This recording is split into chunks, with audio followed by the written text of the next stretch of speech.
leave. But so that's a song about my mother who kind of had a lingering death, and my brother and I got the call like to come down, like that deal, like get here quick. So we headed down, and I mean we knew it was coming. It was expected. It was merciful ultimately, but got stopped in Blooming Prairie at the gas station, and there were two old farmers like at the gas. The clerk was talking to an old farmer. And I tell you, it's like being a songwriter. I tell people all the time, a lot of us just listening, and you like hear something like, oh my God, that's a song. But in the context of what we were going through, so the clerk had asked the guy, said, so how's it going, John?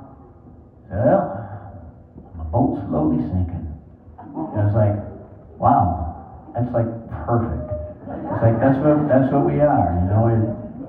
From the second you set sail, you know how it's going to end. And it's like you live your life hoping to make the most of that.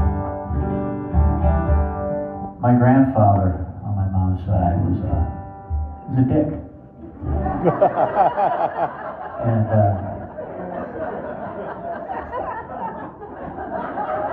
it is what it is.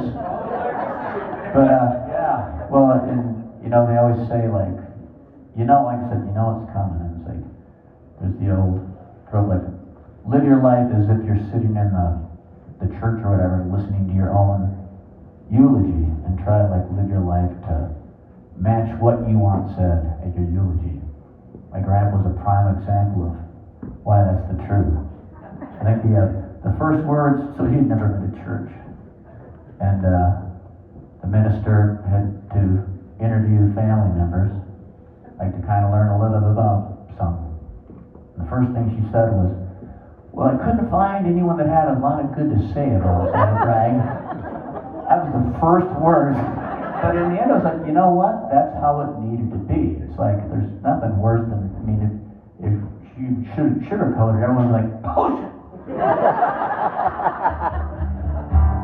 I've been to a funeral like that where literally it was the same thing. This person was, you know, hadn't necessarily been the best person. And the priest, who had never met him, went off on this glowing thing, and literally everyone's looking at each other like, what the fuck? Serious? Anyway, live your life so you're not like my grandpa. He was just a hard old man, and it's like, I guess, he was literally a cowboy. That's what he was, a cowboy, and then he met my grandmother very young, and I think he always resented the fact that his family took him away from this cowboy life.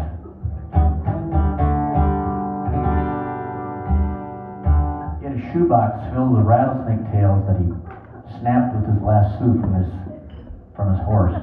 I'm not going to tell you what his horse's name was. Nope. No. Let's say Trigger. We'll go with that.